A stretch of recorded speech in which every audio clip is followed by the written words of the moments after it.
اونٹنی کا نام قصوہ ہے. آپ نے تقریر فرمائی. ارے میرے نبی جب تقریر فرماتے تھے اللہ کی قسم دریا رک جاتے تھے. ارے بہتا دریا رک جاتا تھا, فرشتوں کی لائنیں لگ جاتی تھی, اور نور کی ایک قطار تھی جو زمین سے آسمان تک دنیا کو نظر آتی. سبحان اللہ. ہم مائکوں کے اور مادیت کے محتاج نہیں ہیں, روحانیت والے کے دربار میں ہیں. اس لیے مجھے یقین ہے کہ میری آواز وہاں تک آ رہی ہوگی. اور یہ تو تب ہے جب میں روزانہ تقریریں کر رہی ہوں, اور کسی دن آرام دے دوں نا اسے. آرام نہیں ملتا بھائی, روزانہ ہی کرتا ہوں تقریریں, اب سے تھوڑی کر رہے ہوں, ایک زمانہ بیت گیا. اللہ خوش. مگر یار اب تمہیں مجھے ایسا لگ رہا ہے جوش کچھ کم آ رہا ہے. گھر کی یاد آ رہی ہے کیا؟ ارے گھر کی یاد آ رہی ہے. بہت جلدی گھر بھی جاؤ گے انشاءاللہ.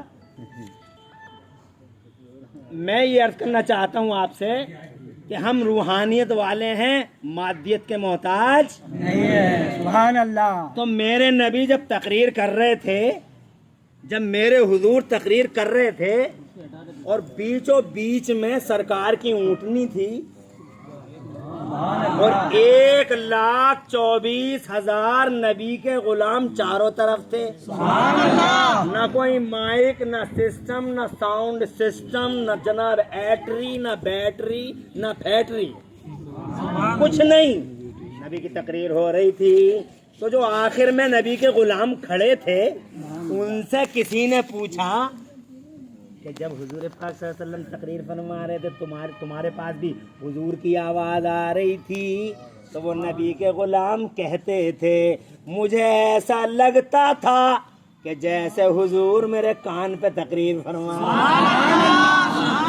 ہم مادیت والے نہیں, ہم خاکی شاہ میاں والے, ہم غوث والے, ہم غریب نواز والے, ہم نظام الدین والے, ہم علاء الدین والے, ہم صابر پاک والے, ہم وارث پاک والے, ہم مخدوم اشرف والے, ہم امام احمد رضا والے, ہم شاہ جی میاں والے, ہم تاج الدین والے, ہم علاء الدین والے, ہم امام الدین والے, ہم بدائیوں کے سلطان العارفین.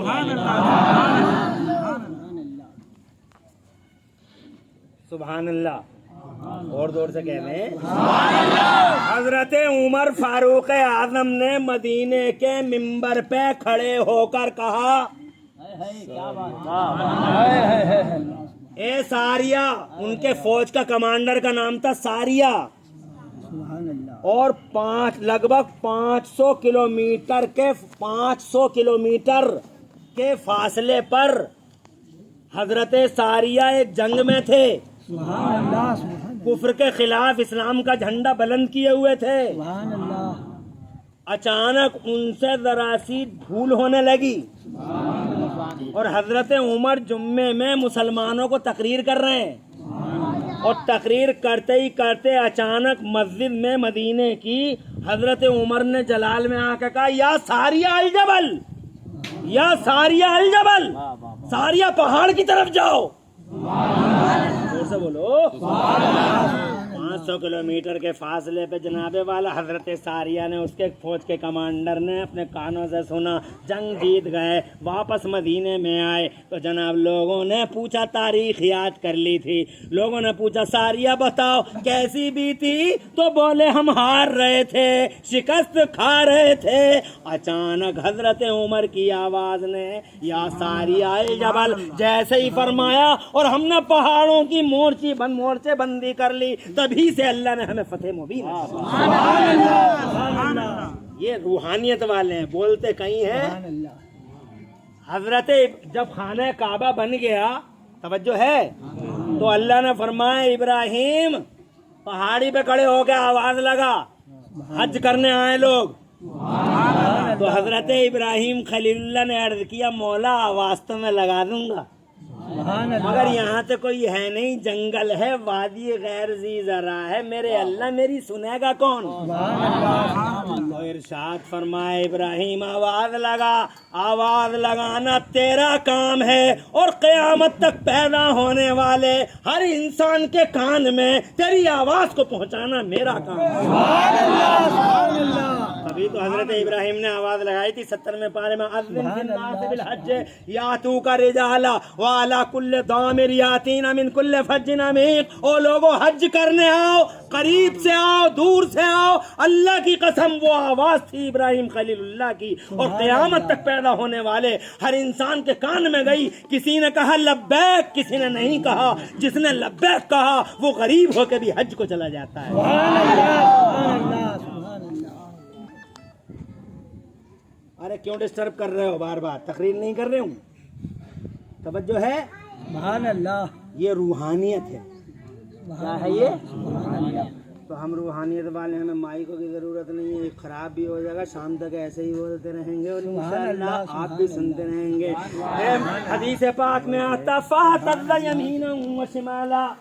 سبحان اللہ. پیڑ دائیں ہلا, سبحان اللہ. بائیں ہلا, سبحان اللہ. آگے ہلا, سبحان اللہ. پیچھے ہلا, سبحان اللہ. چلنے لگا اور ایسا چلا مغبرتن جذورها, سبحان اللہ. اپنی جڑوں سے گرد و غبار اڑاتا ہوا نبی پاک کی طرف دوڑنے لگا, اور حضور کے قدموں کے پاس آ کے رک گیا اور جھکنے لگا. اور حدیث میں آتا جھکتے ہی جھکتے بولا الصلاۃ والسلام علیک یا رسول اللہ, الصلاۃ والسلام علیک یا نبی اللہ. او سنیوں, ادھر وہ پیڑ جھکا, ادھر وہ بے ایمان نبی کے قدموں پہ گر کے بولا کہ جب آمنہ کے لال کی شان ایسی ہے تو رب ذوالجلال کی شان کیسی ہوگی. پڑھائیے کلمہ پڑھائیے. ان کی رفتار کو دیکھا, زمانے کو اللہ کی یاد آئی. ان کی گفتار کو دیکھا, زمانے کو اللہ کی یاد آئی. ان کے کردار کو دیکھا, زمانے کو اللہ کی یاد آئی. ان کی ذات کو دیکھا, زمانے کو اللہ کی یاد آئی. ان کی بات کو دیکھا, زمانے کو اللہ کی یاد آئی. اور پیارے نبی کی صفات کو دیکھا, زمانہ کہنے پہ مجبور تھا کہ جب محمد ایسے ہیں تو اللہ کی شان کیسی ہے. سبحان اللہ. سبحان سب سے اللہ. بڑی نشانی مصطفیٰ کو اللہ عز و جل نے اسی لیے سب سے زیادہ علم انہیں عطا فرمایا, سب سے زیادہ پاور انہیں عطا فرمایا. ایک آخری حدیث اور سنا دوں. سبحان اللہ. اچھی آواز آ رہی ہے نا؟ اللہ تعالیٰ خوش رکھے, آپ کو آواز رکھے. مگر آواز ہی آواز آ رہی ہے, کچھ اور بھی آ رہا, سبحان اللہ. سبحان اللہ. کرنٹ بھی آ رہا نہیں آ رہا. سبحان اللہ. سبحان اللہ. کرنٹ کا مطلب ہے فیضان, سبحان اللہ. سبحان اللہ. خاکی شامیہ کا فیضان, جو ہم کہتے ہیں نا کہ فیضان اعلیٰ حضرت, کمیٹی کا نام ہی ہے. سبحان اللہ. تو فیضان